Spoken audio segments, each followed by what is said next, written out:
Hello and welcome. आज की the leader story में हम बात करेंगे एडवर्टाइजिंग पर। एडवर्टाइजिंग ब्राइट फ्यूचर है इस क्षेत्र में, और आज हम लोग सब एडवर्टाइजिंग के इर्द गिर्द घूम रहे हैं। अभी सुबह के बज रहे हैं 7 और हम करते हैं वीडियो की शुरुआत। आज हमारे साथ हैं PSPL एडवर्टाइजिंग के मालिक राहुल जैन साहब।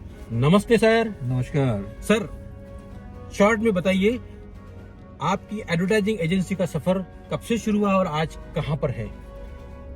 बसंत जी, पहले तो आपको साधुवाद दूं कि आप इतनी अच्छी शुरुआत किए हो दिन की, और ये एक जो परंपरा बनाई है आपने कार में वीडियो इंटरव्यू करने की, दिस इज अमेजिंग। जी जी।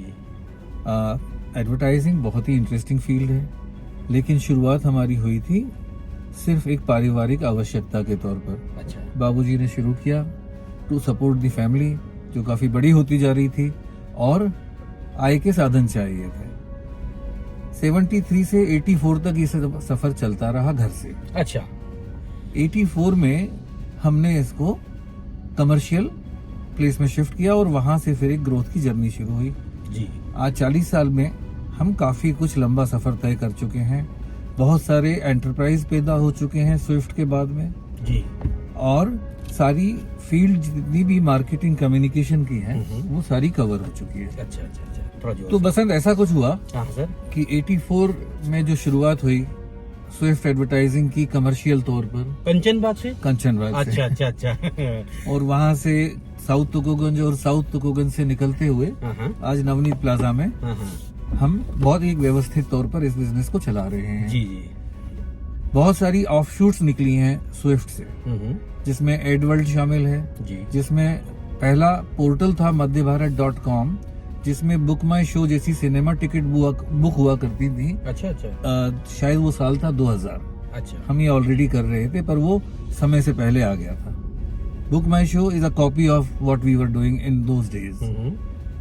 Printing business, Kanika Digital, line art, और वहां से लेकर आज हम आई एंगेज के अंदर डिजिटल मार्केटिंग के नए आयाम छू रहे हैं। आगे इच्छा है, मल्टीवर्स की शुरुआत हो चुकी है जी। और मल्टीवर्स के अंदर बहुत कुछ होने वाला है और हम तैयार हैं। इन एसेंस लगातार पिछले 40 सालों में हर 10 साल में हमने अपने आप को री इन्वेंट किया है और एक नए सृष्टि की रचना की है। अरे वाह। सारे नए बच्चे जुड़े हैं, नई चीजें हुई हैं। यूथ की बारी है अब। आपकी एडवर्टाइजिंग जवान हो गई है वापस। ये तो बिजनेस ही यूथ का है। जी सर। ये बिजनेस ही यूथ का है। हाँ। उनके बिना ये होता नहीं है। हाँ। आज भी हमारी टीम की जो एवरेज एज होगी हाँ। शायद 26-27 साल। हाँ हाँ। मेरे को लगता है कि अब मैं इसके अंदर शारीरिक उम्र के हिसाब से कहीं मिसफिट होने लग गया हूँ। नहीं नहीं, आप हमें तो आज भी आप जवान दिखते हैं। आपकी भाषा, आपकी व्यक्ति शरीर से बूढ़ा नहीं होता है, सोच से जवान होता है सर। बिल्कुल। और मैंने वही कहा, शारीरिक आयु पर मानसिक रूप से मैं शायद अभी उतना ही एजाइल हूँ हाँ। जितना होना चाहिए। जी सर। जी सर, एडवर्टाइजिंग जो है शहरों तक सीमित थी और हम बात कर रहे थे रूरल मार्केटिंग की। तो क्या भारत में रूरल मार्केटिंग क्या ग्रोथ पर है अभी? बसंत, इसको ऐसे फ्रेज करते हैं कि मार्केटिंग का फैलाव अब कहां तक हो चुका है। जी। दूरदर्शन के जमाने में हम सिर्फ शहरों के अंदर सीमित थे, क्योंकि अखबार और दूरदर्शन दोनों शहरों के लिए थे। जी। जब डिश टीवी आया तो दुनिया बदली और वो जो संस्कृति और विज्ञापन दोनों का फैलाव था वो गांव तक भी पहुंच गया। अच्छा। उसके बाद जब मोबाइल आया और डिजिटल मार्केटिंग की दुनिया बनी तो ये डेमोक्रेटाइज होकर सिस्टम, शायद सरकार उतनी सक्सेसफुल नहीं हो पाई होगी अपनी योजनाओं को लेकर, जी। पर मार्केटिंग करने वाली कंपनियां हाँ। पूरी तरह से गांव-गांव के अंदर चप्पे चप्पे तक पहुंच चुकी हैं। अच्छा। सुवासरा, आलोट, बनेड़िया, ये छोटे छोटे गांव हैं हमारे आसपास में, और इन सारी जगह पर महिलाएं वही कंज्यूम कर रही हैं जो शहरों की महिलाएं करती हैं। अरे वाह। नाइका, मिंत्रा, फ्लिपकार्ट, अमेजन, सब कुछ वहां मिल रहा है। हाँ। तो ये एक बड़ी जो मैं कहूँ कि ये फैलाव जो हुआ है मार्केटिंग का, अब इसकी पहुंच घर घर तक और हर मन के अंदर हो गई है। ठीक बात है। तो अब कहीं रूरल और अर्बन का फर्क नहीं है। नहीं। शायद एस्पिरेशन लेवल जो है लोगों के वो अब एक दूसरे से मैच कर रहे हैं। जी। सर, अभी जो दौर चल रहा है वो एम फैक्टर, मोबाइल फैक्टर का, सभी के हाथ में मोबाइल आ चुके हैं, तो एडवर्टाइजिंग पर उसका क्या असर पड़ा?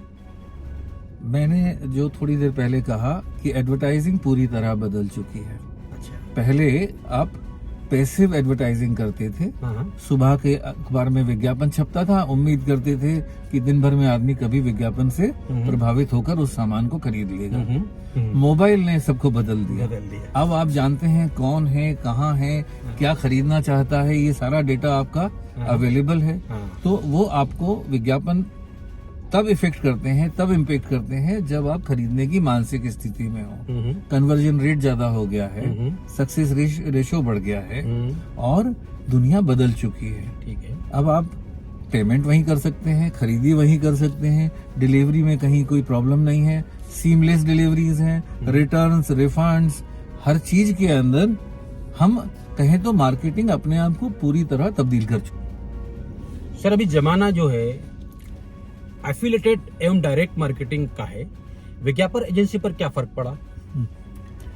विज्ञापन एजेंसी को हम कहें तो इसको मीडियम एग्नोस्टिक होना चाहिए। दैट मीन्स मीडियम जो भी हो, एजेंसी का काम है उस मीडियम को सही तरीके से लेवरेज करना और उसका सही दोहन करके विज्ञापन दाता जो उसका क्लाइंट है, जिसके लिए एजेंसी कमिटेड है, उसको पूरा फायदा देना। जी। तो एफिलिएटेड मार्केटिंग क्या हुआ? हम कहें इन्फ्लुएंसर्स एक नई ब्रीड पैदा हुई। विज्ञापन के लिए अब आपको किसी एस्टेब्लिश्ड मीडियम की जरूरत नहीं है। कई ऐसे इन्फ्लुएंसर्स हैं जिनकी अपनी फॉलोइंग लाखों में, करोड़ों में है। अब जब आप उनसे कहते हैं कि आप मेरे विज्ञापन करते, आप मेरे प्रोडक्ट को एंडोर्स कर दीजिए, उसका कोई नया उपयोग आपके फॉलोअर्स को बता दीजिए, या आप इसकी एक पब्लिसिटी कर दीजिए, एक ट्वीट कर दीजिए, एक पोस्ट कर दीजिए, तो वो मैसेज इंस्टेंटली लाखों लोगों तक, करोड़ों लोगों तक पहुंचता है। उसमें से कुछ उस स्थिति में है जब उनको उसकी आवश्यकता है, तो वो डिसीजन जो है वहां तुरंत होता है। आपको मीडियम के ऊपर डिपेंड नहीं होना पड़ता, वो खुद मीडियम हो गए। एडवर्टाइजिंग और क्रिएटिविटी के फील्ड में और इस ग्लैमर दुनिया में हमारे युवाओं को जो इस इंडस्ट्री में आना चाहते हैं, उनके लिए क्या संदेश है आपका? मेरे ख्याल से मैं इसको ऐसे कहूंगा वसंत कि पिछले 40 सालों से हम खुद एक इंस्टीट्यूशन चला रहे हैं जिसमें नए बच्चे आते हैं। बिल्कुल रॉ टैलेंट होता है, हम उनको प्रशिक्षित करते हैं, उनको पॉलिश करते हैं, वो हमारे साथ काम करते हैं, और काम करने के बाद वो अपनी खुशबू फैलाने बाहर चले जाते हैं। और आज वो सारे बच्चे तकरीबन अच्छी अच्छी पोजीशंस पर अलग अलग बिजनेस के अंदर पहुंच चुके हैं। क्यों? मूल कारण है उनकी क्षमता और इस इंडस्ट्री की अब्सॉर्ब करने की भूख। इस इंडस्ट्री में टैलेंट की इस कदर जरूरत है कि कमी नहीं है अपॉर्चुनिटीज की।